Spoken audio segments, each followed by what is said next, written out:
Salam sahabat yang dikasih oleh Tuhan. Terima kasih sudah mendukung perkembangan channel ini dengan cara subscribe, komen, dan share. Pada kali ini kembali lagi kita menyaksikan seorang murtadin yang percaya kepada Tuhan Yesus. Dia berjumpa secara pribadi dengan Tuhan Yesus. Ya, lebih jelasnya mari kita dengarkan bagaimana kesaksiannya. Tuhan Yesus memberkati kita. Saya menjadi Kristen itu sesuatu yang sangat panjang perjalanan dari waktunya dan juga kesaksian dalam hidup saya. Sebelumnya saya adalah seorang guru. Saya seorang guru SD yang mengajar di SDN Beringin 2 Tambelangan, Kabupaten Sampang. Saya dulu backgroundnya adalah seorang guru dan mantan suami saya adalah polisi yang berdinas di Polres Sampang. Saya mantan bayangkari. Ya, tetapi setelah saya menikah dan punya anak pertama saya, ini kesaksian dulu ya. Setelah saya memiliki anak, memiliki anak laki-laki kurang lebih 2 tahun, saya terkena sakit infeksi kandungan akut dan saya sudah berobat sampai ke klinik kandungan, ya. Demikian juga sampai ke rumah sakit Bayangkara yang ada di Surabaya, karena suami saya waktu itu adalah seorang polisi. Dan tanpa saya tetap menjadi seorang muslim waktu itu, berdoa, puasa, tahajud, duha, saya lakukan semuanya, tetapi tidak ada kesembuhan, gitu. Tidak ada kesembuhan dan membuat saya itu malah semakin hari takut akan mati gitu karena sering sakitnya. Tapi pada suatu ketika di saat saya sudah patah hati, ternyata saya itu ini kan sampai parah nih, sampai berat badan saya sampai turun di bawah 50, padahal tinggi saya lebih 165 ya, sampai turun sampai 45 kilo sekitar segitu. Tapi itulah Bapak Ibu, meskipun saya waktu itu sudah berusaha mendekatkan diri lebih lagi kepada Allah saya waktu itu, karena saya seorang Islam ya, saya sampai juga puasa dan lain sebagainya, tapi tidak mendapatkan kesembuhan waktu itu. Sehingga suatu ketika saya bermimpi bahwa saya dibawa oleh sosok berjubah putih dan bersinar. Saya dibawa untuk melihat sebuah tempat, yaitu di mana banyak orang-orang disiksa, Bapak Ibu, disiksa. Saya melihat betul banyak orang disiksa, teriak-teriak, dan itu sepertinya sangat nyata sekali. Itu saya mimpi hari pertama, hari kedua, dan hari ketiga. Jadi selama 3 hari ini berturut-turut, hari yang terakhir itu, yang hari yang ketiga, sampai saya bilang dengan suami saya, dan suami saya bilang, abang yang kurang tua. Kata suami saya, kamu tuh kurang berdoa. Saya bilang, saya sudah berdoa, saya sudah ngaji, tapi saya tetap aja mimpi yang menyeramkan seperti ini. Jadi suami saya bilang, ya udah, banget tuh boleh bayin, atulah pegena male bangka kami pes juga gitu. Ya, saya suruh berdoa yang benar-benar lagi agar saya tidak mimpi yang jelek. Dan saya bilang dengan suami saya waktu itu, karena posisi polsek itu di sebelah rumah kontrakan kami, saya bilang, kamu jangan pergi ke kantor lah dulu, temenin saya tidur malam hari ini. Saya takut, saya jagain saya. Dan ternyata dari malam itu saya lihat suami saya masih nonton TV jam 10, jam 11. Akhirnya saya ketiduran gitu Bapak Ibu, karena saya merasa aman karena suami saya waktu itu jagain saya tidur. Dan tetapi setelah tanpa saya rasa, saya sadari ternyata saya itu bermimpi lagi, tapi seperti nyata. Saya dibawa ke sebuah tempat di mana saya melihat banyak orang disiksa dan dibawa ke sebuah tempat yang indah banget. Saya katakan, tempat apa ini? Sosok berjubah putih itu mengatakan bahwa pilih jalan kebenaran. Saya teriak-teriak, ternyata saya sudah ditampar pipi saya sama suami saya untuk dibangunkan. Sampai sakit, saudara. Ya maklumlah, suami saya kan seorang polisi waktu itu, dan suami saya itu tinggi besar orangnya. Nah ya lumayan lah, sampai 1 minggu ngilu semua pipi saya kanan kiri. Saya dibangunkan waktu itu, dan saya bilang, kenapa saya mimpi begini terus? Saya berpikir begini, Pak, mungkin saya ini mau mati ya. Sampai saya itu bermimpi yang aneh-aneh. Saya bilang ke suami saya waktu itu, kalau begitu aku meminta izin, kalau aku itu, Dona tolong buka Don, Angel, Saya bilang waktu itu, eh, tolonglah, saya mau mau nyekar ya, karena kepercayaannya kami dulu, bahwa kalau kita tidak mendoakan orang tua kita yang sudah meninggal gitu kan, kita nggak menenangkan hati. Dan eh, juga di situ bahwa kalau kita nggak mendoakan orang tua kita nggak dapat jalan cepat, jalan yang terang katanya begitu. Jadi saya berpikir, saya minta izin dengan suami. Waktu itu saya pergi ke makam papa saya yang ada kurang lebih 1 jam dari Sampang, yaitu daerah Pamekasan. Dan setelah sampai Pamekasan saya nangis, minta papa saya doain saya agar saya itu ya diselamatkan, disembuhkan. Jadi kita berdoa di makam waktu itu ya. Waktu itu saya berdoa di makam papa saya, dan saya berdoa bahwa papa saya itu bisa menolong saya untuk menyembuhkan saya, dan papa saya juga mendapatkan jalan yang terang gitu. Dan setelah itu saudaraku, saya itu dalam perjalanan kan mimpinya itu seperti nyata gitu loh. Oh, saya nengok sosok berjubah putih. Dan setelah saya pergi ke makam papa saya sudah bersihkan makam papa saya sudah berdoa di situ. Dan ternyata saya itu haus, dan saya minum teh koci waktu itu yang bungkusan begini harga 5.000 di Arit Ancol, Pamekasan. Nah, ada sebuah alun-alun di Pamekasan namanya Arit Ancol. Dan saya minum teh waktu itu, dan saya lihat di seberang alun-alun itu ada gereja Katolik, saudaraku ya. Jadi gereja Katolik, kalau tidak salah ya, itu namanya Gereja Bunda Maria Ratu Para Rasul. Nah, saya tertegun waktu itu, cukup kaget, ngecit saya tuh, kaget. Wah, aduh nih cuma sosok saya ngajak engkau ke nyanguk orang saya bilang gitu. Sosok itu kok adalah sosok yang ngajak saya ke melihat sebuah tempat yang saya itu. Saya bilang, ih, enggak mungkin. Ih, masa iya sih Tuhannya orang Kristen tuh datang kepada saya? Ih, salah alamat itu. Saya kan tidak percaya dengan Tuhannya orang Kristen. Saya juga bukan orang Kristen. Ih, amit-amit sama bayi. Saya bilang gitu. Teman-teman saya nggak mau saya kayak begitu. Saya bilang gitu kan. Dan di situ saudara, semakin waktu saya minum, pikiran saya jadi berpikir sendiri gitu, keras banget gitu. Rasanya gak mungkin lah, apa ya kata dunia nanti ya. Mana suami saya polisi, saya guru lagi ya kan. Keluarga saya pun banyak juga di Pamekasan, karena papa saya asli Pamekasan, guru Keremanceng, dan mama saya itu aslinya orang Bangkalan. Nah, di channel saya Yayasan Kasih Terang Maduresia atau Diana Maduresia channel ini bisa Anda lihat profil saya dan di mana rumah orang tua saya, termasuk saya ketemu dengan nenek saya, semuanya ada. Termasuk om saya juga ada juga perbincangan dengan keluarga besar saya. Dan di situ ternyata semakin saya mantap untuk menolak, semakin hati saya ini penasaran gitu loh. Nggak apa ya rasanya nyengok gerejanya, nggak apa ya, saya bilang gitu kan. Kayak apa sih gereja itu ya, saya bilang begitu. Aduh, kayak apa gereja itu di dalamnya. Tapi saya takut, saya takut nanti kalau ada orang melihat saya, apa kata dunia nih, merasa sengkok yang orang di sisi orang Madura bisa masuk ke gereja. Saya bilang gitu kan. Tapi hati saya ini, saudara, hati saya ini terasa macam mana ya, penasaran gitu loh, penasaran. Bilang, aku nggak mau lah lewat di depan. Saya mau nengok di belakang aja. Kalau nengok di depan pasti nanti ketahuan nggak sama lek saya, om saya. Lek itu tante saudara ya. Nanti kalau ketemu tante saya, om saya, aduh, ada Robert, saya bilang gitu kan. Aduh, habislah saya nanti, saya bilang. Tapi hati saya ini penasaran. Jadi saya ngendap-ngendap pergi ke gereja Katolik tersebut, dan saya bertanya, permisi, Mas, Pak, ada Bapak pendeta pastornya tidak? Nah, kebetulan waktu itu saya tidak tahu namanya, katanya brother atau apa ya gitu, pengerjala seperti atau pelayanan di situ, membantu pastor.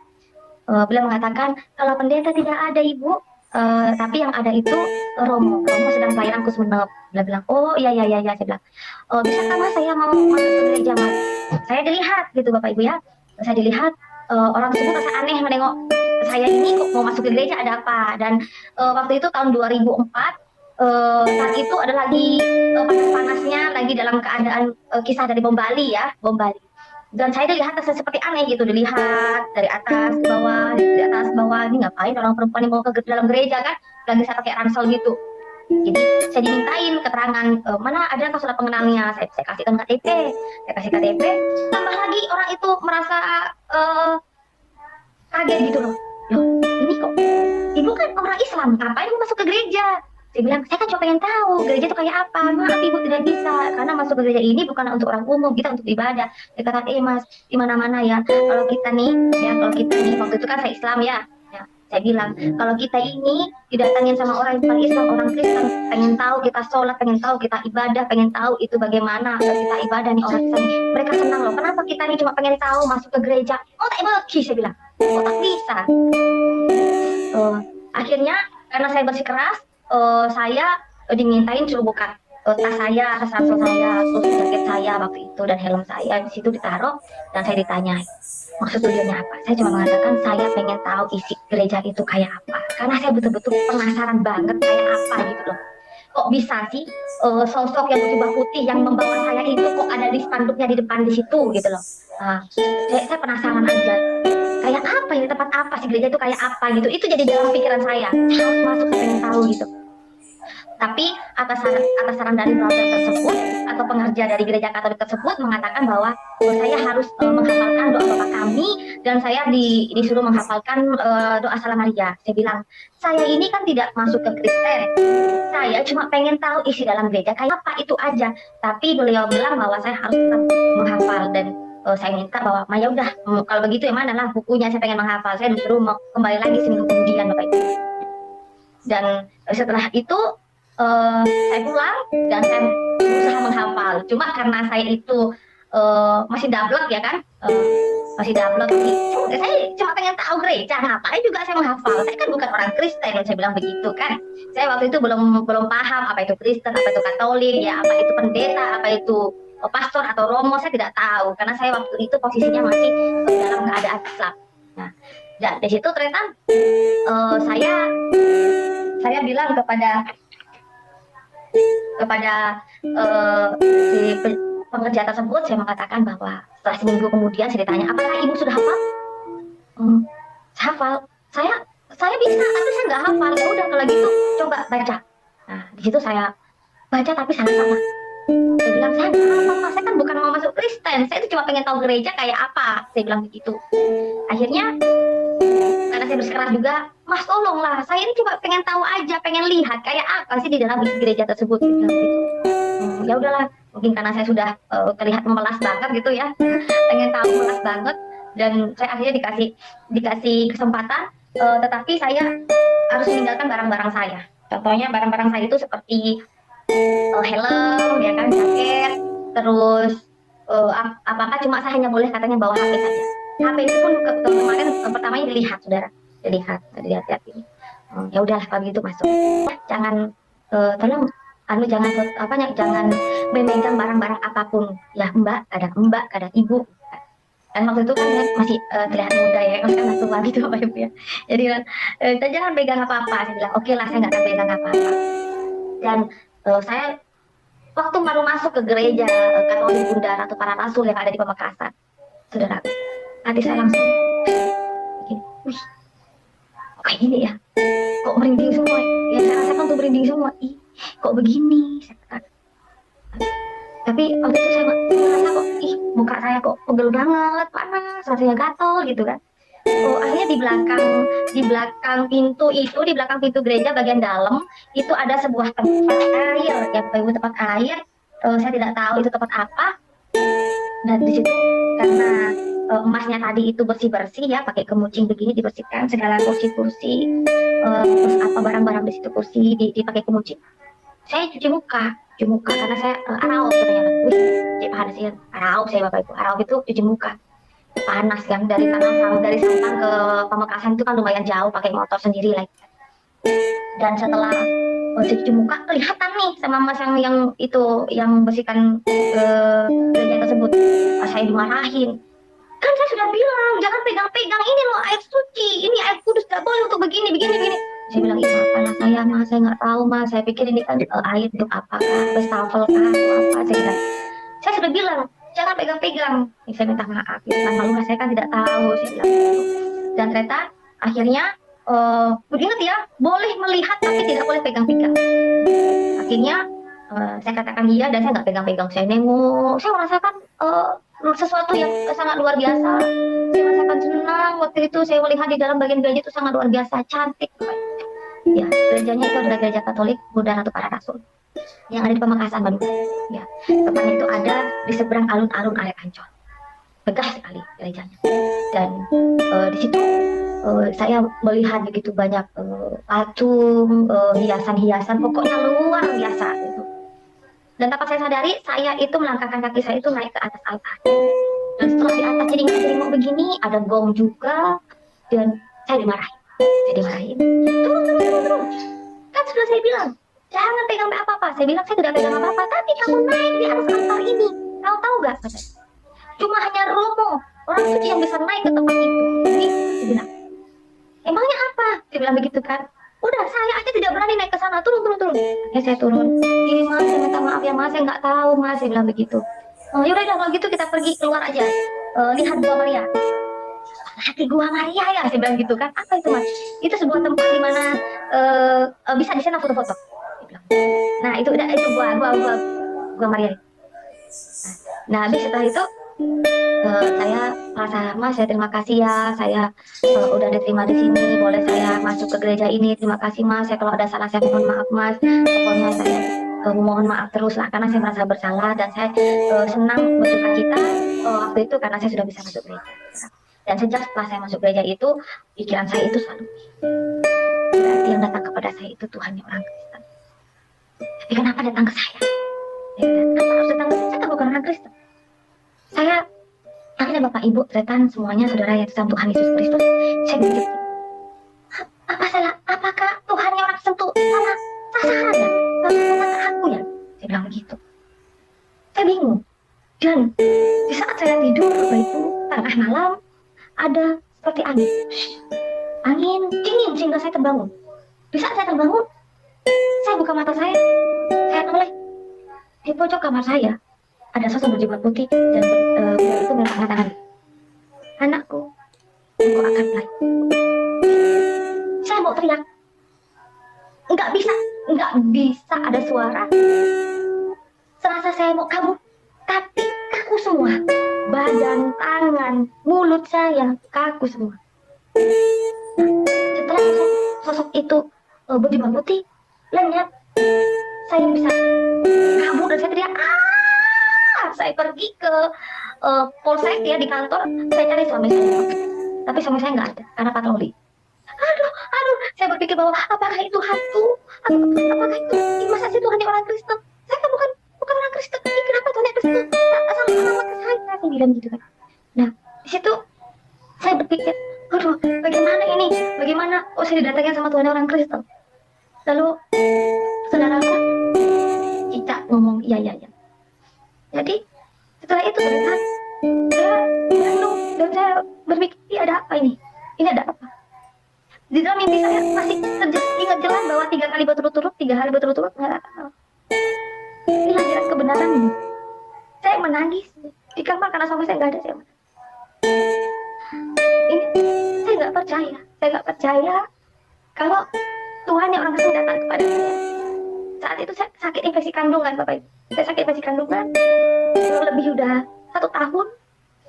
Dokter memvonis bahwa kalau saya tidak mengangkat rahim saya waktu itu, saya infeksi itu akan bisa membusuk dengan rahim di dalam rahim saya dan bisa, ya fatalnya saya bisa jauh. Tapi dokter sudah mengatakan juga bahwa saya tidak akan bisa punya anak. Saya nangis, saya bilang, saya nggak mau saya mengangkat rahim saya. Dan saya bilang waktu itu dan mengatakan di saat saya mengingat bahwa sosok itu adalah Tuhan yang orang Kristen. Saya berkata, jika memang benar Tuhannya orang Kristen itu ada, maka sembuhkan saya dan saya akan percaya. Itu yang saya omongkan kepada Tuhannya orang Kristen. Dan saya bertekad bahwa engkau tak karangi nama obat boleh, engkau tak nama jamu boleh, engkau tak maderma, engkau dalam ate tes Tuhan orang Kristen. Saya bilang saya tidak akan minum obat lagi, saya tidak akan minum jamu lagi, dan saya ngetes Tuhannya orang Kristen. Seorang Tuhan luar biasanya lagi. Setelah sehari, seminggu, sebulan, yang biasanya cairan yang keluar dari V saya itu banyak. Apalagi saya tidak bisa melayani suami, ya, karena sudah cairannya seperti kita kayak apa ya, kayak bayi saudara ya. Saya kalau tidur harus pakai perlak atau pakai plastik, dan harus di situ ada sarung karena pasti akan keluar, dan di saat mandi pun akan keluar juga meleleh, saudara. Dan sakitnya seperti orang mau melahirkan. Saat pembukaan seperti itulah sakitnya, dan sakit itu dari pinggul perut bawah itu sakit banget. Dan dokter mengatakan kalau tidak diangkat rahim saya nggak akan sembuh. Dan kemungkinan kalau dibiarkan infeksi itu akan jadi sebuah penyakit dan bisa juga membuat saya bisa meninggal. Saya katakan enggak, saya nggak mau. Saya bilang sama saya nggak mau dioperasi. Dan luar biasanya lagi, setelah saya memiliki permintaan kepada Tuhan yang orang Kristen, jika memang benar Tuhannya orang itu ada, maka sembuhkan saya. Dan saya katakan, waktu itu karena saya masih Islam ya, oh ya Allah, alhamdulillah Tuhannya orang Kristen, dia bisa menyembuhkan singkong. Tapi kok kenapa saja? Dia bilang, saya bersyukur. Setelah saya meminta, jika memang benar Tuhannya orang itu ada, sembuhkan saya, maka saya akan percaya. Saya bersyukur. Yang awalnya cairan itu keluar, udah stop.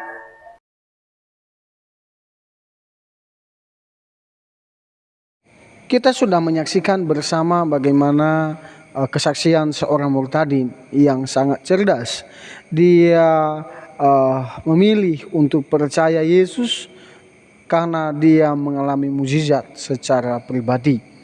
Hal ini yang perlu harus kita ingat bahwa memang benar di dalam Alkitab mengatakan, Kisah Para Rasul 4 ayat 12 mengatakan, dan keselamatan itu tidak ada di dalam dunia ini, melainkan hanya di dalam Tuhan Yesus saja adalah keselamatan itu.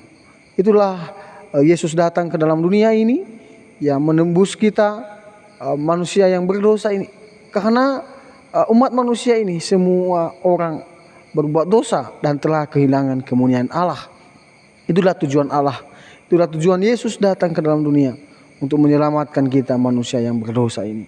Ya, harapan kita, harapan saya, marilah kita terus untuk mendoakan saudara-saudara kita yang murtadin ini sehingga mereka menjadi berkat bagi banyak orang. Sekian saja terapan saya. Sampai jumpa di video-video berikutnya. Tuhan Yesus memberkati.